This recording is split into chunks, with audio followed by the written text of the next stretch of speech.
하나님의 크신 사랑과 은총이 여러분의 삶에 함께 하시기를 빕니다. 오늘은 거룩한 편견이라는 제목으로 함께 하나님의 말씀을 나누겠습니다. 우리는 지난주에 초막절 즈음에 있었던 예수님과 형제들의 이야기를 살펴보았습니다.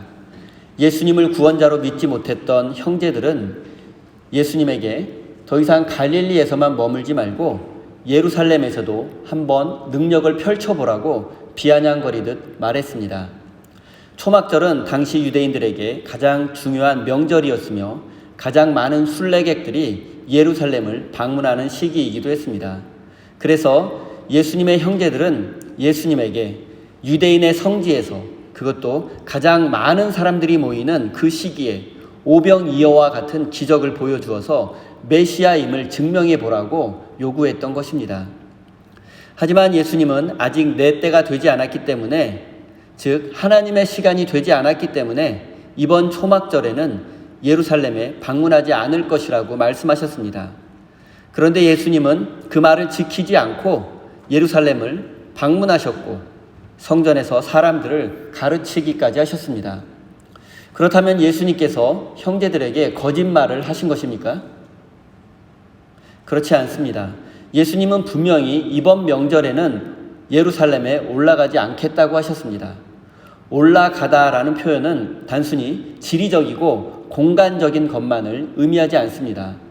예루살렘은 분명 갈릴리보다는 더 높은 고지대이기 때문에 올라간다는 표현이 맞습니다. 하지만 요한복음 기자는 십자가의 죽음을 통해서 하나님께로 올라가는 것을 의미할 때 올라간다라는 표현을 주로 사용했습니다. 따라서 예수님께서 이번 명절에 예루살렘에 방문하지 않겠다고 말씀하신 것은, 예루살렘에 올라가지 않겠다고 말씀하신 것은 단순히 예루살렘이라는 장소에 가지 않겠다라는 의미가 아니라 아직 하나님의 시간이 되지 않았기 때문에 이번 초막절에는 십자가에서 죽지 않을 것이며 따라서 하나님 아버지께 올라가지 않을 것이다 라는 의미입니다. 또한 예수님의 형제들은 예수님에게 예루살렘에 가서 자신을 드러내보라고 말했지만 예수님은 조용히 예루살렘을 방문하셨습니다. 초막절 축제 기간이 일주일인데 예수님께서 초막절 중간에 도착하셨습니다. 초막절 3일이나 4일째 도착하신 것 같습니다. 갈릴리에서 예루살렘까지는 약 3, 4일 정도가 걸리는 것을 감안하면 예수님은 초막절 첫째 날에 갈릴리에서 출발하셨을 것입니다. 여기서 우리가 생각해 볼 점은 하나님의 시간과 우리의 시간에 관한 것입니다. 예수님의 형제들은 하나님의 뜻이 이루어지는 시간에 관심이 없었으니 아무 때나 예루살렘에 가면 됩니다. 하지만 오직 하나님의 뜻에만 집중하고 계시는 예수님에게는 하나님의 시간이 가장 중요했습니다. 하나님을 믿는다고 하면서도 하나님의 뜻에 관심을 두지 않고 자기 중심적으로 살아가는 사람의 시간은 세상 사람의 시간과 조금도 다르지 않습니다. 교회에서 예배드리는 시간, 기도한 시간, 봉사한 시간의 양이 중요한 것이 아닙니다. 얼마나 많은 시간을 예배드렸는가, 얼마나 오랜 시간을 기도하고 얼마나 많이 봉사했는가 보다 더 중요한 것은 하나님의 시간과 나의 시간이 일치했는가입니다. 중요한 것은 나의 영광을 추구했는가, 하나님의 영광을 추구했는가입니다.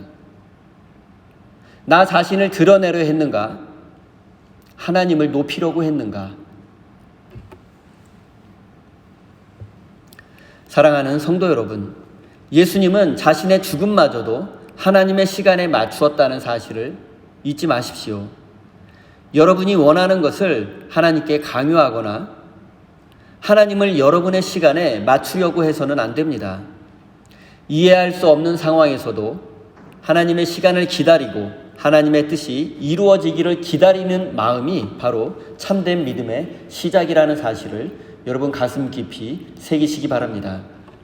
사랑하는 성도 여러분, 세상 사람들은 더 높은 곳으로 올라가려고 하지만 예수님은 십자가를 지고 골고다 언덕을 향해 올라가셨습니다. 여러분은 지금 어디를 향해서 올라가고 계십니까?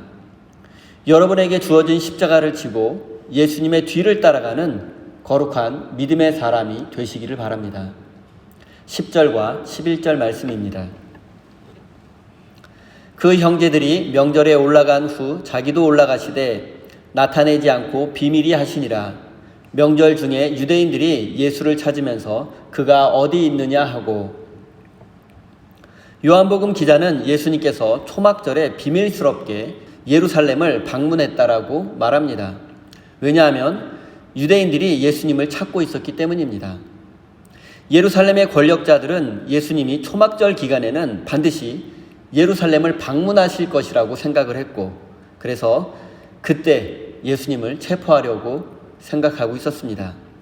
그리고 초막절 기간에는 갈릴리 같은 지방에 살고 있는 유대인들과 해외에 살고 있는 유대인들까지 예루살렘을 방문하기 때문에 예루살렘은 인산인해를 이루는 것이 보통이었습니다. 그런데 예루살렘 순례객들 중에는 약 6달 전에 있었던 오병이어 기적으로 인해서 예수님을 왕으로 삼으려고 했던 사람들도 있었고, 예수님과의 만남을 기대했던 사람들도 있었을 것입니다. 이런 상황에서 예수님께서 제자들을 거느리고 공개적으로 예루살렘을 방문하신다면 예루살렘은 예수님으로 인해서 큰 소란이 일어날 것이 분명합니다. 더군다나 예루살렘의 권력자들은 예수님을 체포하려고 호시탐탐 기회를 엿보고 있는 상황입니다. 만약 예수님으로 인해서 예루살렘에서 큰 소동이라도 벌어지게 되면 그것은 권력자들에게 예수님을 체포할 빌미를 제공할 것입니다. 그리고 예수님은 아직 하나님의 시간이 되지 않았음에도 죽임을 당할 수도 있습니다. 하나님이 정하신 죽음의 시간은 유월절입니다. 예수님께서 유월절의 어린 양처럼 모든 사람의 죄를 대신해서 십자가에서 죽으셔야 합니다. 예수님은 이 모든 상황을 고려하시고 하나님의 계획에 따라 하나님의 시간에 죽임을 당하기 위해서 비밀리에 예루살렘을 방문하신 것입니다. 12절, 13절입니다. 예수께 대하여 무리 중에서 수군거림이 많아 혹은 좋은 사람이라 하며 혹은 아니라 무리를 미혹하게 한다 하나 그러나 유대인들을 두려워함으로 드러나게 그를 말하는 자가 없더라. 예수님은 비밀스럽게 예루살렘을 방문하셨지만 사람들은 금세 예수님을 알아보았습니다. 요즘 말로 하면 예수님은 화제의 인물이었기 때문입니다. 그리고 사람들은 저마다 자신들의 정보를 바탕으로 예수님에 대해서 평가했습니다. 그런데 그 평가는 예수님은 좋은 사람이라는 우호적인 평가와 아니다, 예수님은 미혹하게 하는 사람이다라는 부정적인 평가로 나뉘었습니다. 또한 대부분의 사람들은 예루살렘 권력자들의 눈을 의식해서 예수님에 대한 자신의 생각을 솔직하게 말할 수 없었습니다. 예루살렘의 권력자들이 아직 공식적으로는 예수님에 대한 평가를 내리지 않았기 때문입니다. 권력자들이 속으로는 다 예수님을 죽이고 싶어 하지만 공식적으로 예수님을 죽여야 되겠다, 제거해야 되겠다라고 공식적인 발표를 하지 않았기 때문에 예루살렘에 모여있는 순례객들, 초막절 순례객들은 권력자들의 의중을 아직 알지 못하는 상황입니다. 그래서 초막절을 맞아 예루살렘을 방문한 순례객들은 권력자들의 눈밖에 나지 않으려고 자신들의 생각을 말할 수 없었던 것입니다. 일반적으로 사람들은 옳다고 믿는 것을 선택하기보다는 자신에게 이익이 되는 것을 선택하거나 적어도 불이익을 당하지 않는 쪽을 선택하게 됩니다.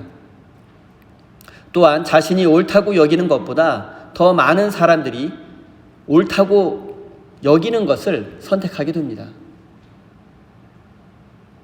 현실에 순응하는 것이 이익을 보장하고 권력자 앞에서 고분고분한 것이 불이익을 감소시켜주기 때문입니다. 힘없는 백성들이 권력자들의 뜻과는 반대되는 말을 하거나 반대되는 선택을 하게 된다면, 그런 주장을 펼친다면 틀림없이 손해를 보고 고난을 겪을 수밖에 없고, 그래서 힘없는 자들의 침묵이 인류의 역사에서 반복되는 것이 현실입니다. 힘없는 자들의 슬픔과 비애는 늘 자기 검열을 통해서 권력자들의 눈밖에 나지 않아야 한다는 현실입니다. 여러분, 역사 속에서요, 힘없는 백성들은 언제나 소신껏 말할 수 없었습니다. 권력자들의 눈치를 봐야 되고, 내가 이 말을 하면 권력자들이 어떻게 생각할까? 내가 이렇게 행동하면 우리 사장님이 나를 어떻게 생각할까? 늘 말하고 행동하기 전에 스스로 자기 검열을 해야 되거든요. 이게 힘없는 사람들의, 힘없는 백성들의 가슴 아픈 현실이었습니다. 지금도 이런 현실은 끝나지 않았고요. 그들은 자신들의 눈으로 세상을 바라볼 수 없었고 자신들의 솔직한 마음을 이야기할 수 없었습니다. 지금 예루살렘 사람들도 마찬가지입니다. 그들은 권력자들의 눈과 대제사장과 바리새인들의 눈을 의식하고 있습니다. 또한 율법과 전통이라는 기준으로 자신들을 감시하고 처벌하려는 그러한 사람들의 눈을 의식해서 자신들의 솔직한 마음을 이야기하지 못합니다. 복음은 분명 기쁜 소식입니다. 하지만 불의한 권력자들과 기득권자들에게는 불온한 소식일 수밖에 없습니다. 예수님은 생명의 떡이고 생명의 말씀이고 생명의 물입니다. 기쁜 소식입니다. 하지만 예수님이 권력자들에게 기쁜 소식일 리 없습니다. 사랑하는 성도 여러분, 여러분은 옳다고 믿는 것을 당당하게 이야기하며 살고 계십니까? 혹시 손해와 불이익이 두려워 침묵하신 적이 있지는 않으십니까?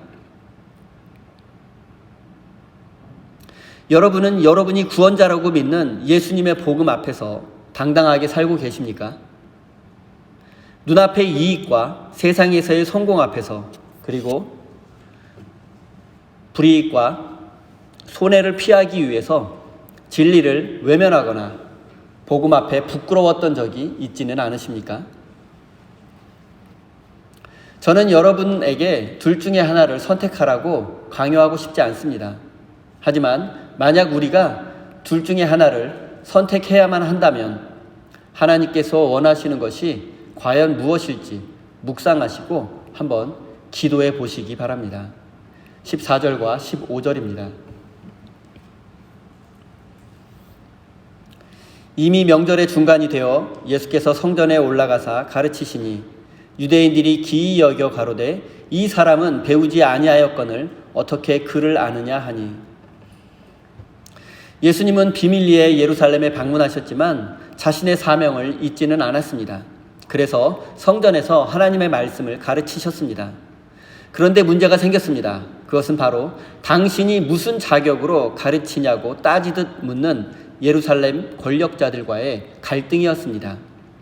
그들은 당장이라도 예수님을 체포하고 제거하고 싶었지만 예루살렘에 예수님을 따르는 자들이 적지 않았기 때문에 함부로 먼저 예수님을 체포하기는 어려웠습니다. 그리고 그들은 힘있게 하나님 나라의 복음을 선포하시는 예수님의 모습을 보고서 깜짝 놀랄 수밖에 없었습니다. 그들이 그토록 놀란 이유는 예수님의 학력 때문이었습니다. 예수님은 당시 사람들에게 인정받을 만한 고등교육을 받지 못했습니다. 회당이나 성전에서 사람을 가르치려면 적어도 랍비 학교 정도는 졸업을 해야 하는데 예수님은 그렇지 못했습니다. 예수님은 랍비 학교를 다닌 적도 없고 랍비로부터 배운 적도 없습니다.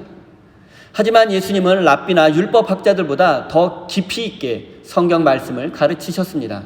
그리고 권력자들이 놀라기도 하고 반감을 갖게 된 또 하나의 이유는 예수님께서 복음을 전하고 가르치실 때에 모세나 선지자의 글을 인용하지 않고, 즉 구약 성경을 인용하지 않고 내가 진실로 진실로 너희에게 말한다면서 자신의 생각을 가감없이 말했기 때문입니다. 때로는 구약 성경과 모세와 선지자의 뜻과는 정반대되는 말씀을 하기도 하셨기 때문입니다. 당시 율법학자들은 자신들의 가르침에 설득력과 권위를 높이기 위해서 모세나 선지자들 또는 위대한 랍비들의 말을 인용하는 것이 보통이었습니다. 그런데 예수님은 그런 전통을 전혀 따르지 않고 남의 가르침을 따르지 않고 다른 누구의 권위에 기대지 않고 내가 진실로 너희에게 말한다고 하시면서 자신의 권위로만 가르치셨습니다. 예수님은 성경을 인용하기도 하셨지만 당시 율법학자들처럼 성경에 갇혀 있지는 않았습니다. 당시에는 누군가 율법이나 종교적 진리에 대해서 가르치려면 제사장이거나 율법학자의 신분이거나 아니면 랍비 전문 학교에서 특별 훈련을 받아야만 했습니다. 그런데 예수님은 제사장 출신도 아니었고 랍비 학교에서 전문적인 교육을 받은 적도 없었습니다. 예수님은 당시 유대인 중에서도 2등 시민으로 취급받았던 갈릴리 출신이었고 그 중에서도 노동자 계급인 목수 집안 출신으로서 실제로 공생애를 시작하기 이전까지는 목수로 사셨습니다. 그럼에도 불구하고 예수님이 하나님의 말씀을 권위 있게 잘 가르치자 권력자들은 믿을 수 없었고 인정할 수 없었습니다. 예수님의 가르침이 아무리 훌륭해도 그들에게 예수는 무허가 랍비에 불과했던 것입니다. 당시 유대인들에게는 하나님의 말씀을 올바로 가르치는 것보다 그들의 전통을 따르고 지키는 것이 더 중요했습니다. 하나님의 뜻에 대한 한 사람의 가르침이 참된 것이냐, 그렇지 않느냐의 판가름은 가르치는 사람이 권위 있는 랍비 밑에서 공부했느냐 하는 것이고, 그 다음은 유대교가 인정하는 전통적 가르침대로 가르치는가 였습니다. 그렇기 때문에 그들의 기준으로는 자격 미달인 예수님의 가르침은 인정받지 못했던 것입니다. 우리는 누군가를 평가하거나 판단할 때 겉모습과 외적인 조건을 기준으로 해서는 안 됩니다. 예수님이 랍비 학교를 졸업하지 않았다는 점이나 갈릴리 목수 출신이라는 점은 모두 겉모습이고 외적인 조건에 지나지 않습니다. 예루살렘의 권력자들은 예수님의 이 겉모습만을 보고서 예수님을 판단하고 평가했습니다. 그래서 그들은 하나님 나라의 복음과 생명의 말씀을 받아들이지 못했던 것입니다. 그리고 이 문제는 2000년 전 유대인들만의 문제가 아니라 바로 오늘 우리의 문제이기도 합니다. 우리의 편견과 선입견은 그들보다 더하면 더했지 덜하지는 않을 것입니다. 오늘날 많은 사람들은 누군가를 처음 만날 때 그 사람 자체에 주목하기보다는 외모나 학벌과 같은 배경을 보고 사람을 상대하고 평가합니다. 인류대학 출신이라거나 의사나 변호사와 같은 전문직이라거나 대형교회 담임 목사라고 하면 사람들의 시선부터 달라집니다. 또한 강남이나 베버리힐즈나 맨하튼 같은 부유한 지역에 살고 있다고 하면 나를 대하는 대부분의 사람들의 태도와 대접이 달라집니다. 하지만 우리가 소유한 학력이나 외모나 화려한 조건들은 포장지일 뿐입니다. 아무리 포장지가 멋지고 화려해도 내용물보다 더 중요할 수는 없습니다.